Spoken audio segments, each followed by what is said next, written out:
Carolyn Bracken Orr here. Today's book, The Woman I Was Before by Carrie Fisher. I've read several books by her. She's a phenomenal author, and I gave this one a 10. Let me read you this quote. And it's about how all of these families seem like they're picture perfect on social media, but behind the scenes they're just as ragged and torn up as anybody else.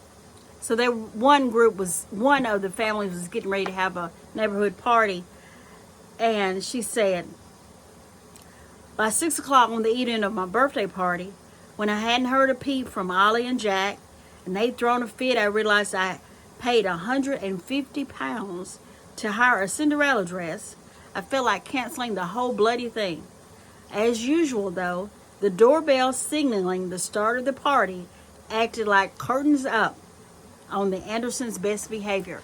So behind the scenes, everything's all which ways, but as soon as the doorbell rings and people start arriving, it is picture perfect.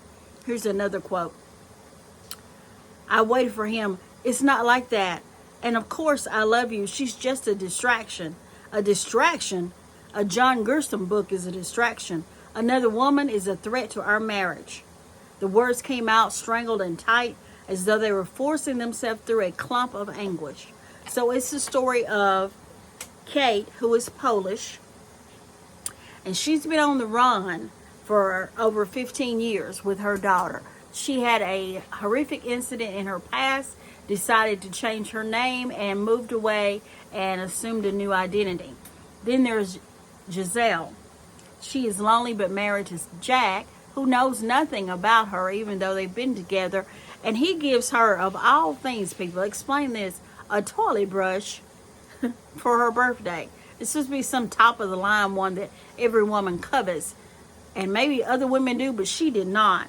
She has a son in college who begins dating a woman 13 years older than he is. And she has a daughter, Hannah, in high school. So Giselle and Jack are having troubles wall to wall, as they say. And then there's Sally, who is married to Chris. Both of them travel for work. He does not want children, and she does. And they can't reconcile to a agreement that works for both of them. He's involved in it with a car wreck, and his wife discovers something that she didn't want to know at the scene of that crime, at the scene of the wreck. And it's about the complexities of living with close-knit people in a community, but having no one to trust or share things with. Carrie Fisher is, as I said, a phenomenal author. I give this one a 10. You read it, let me know what you think, and you be blessed.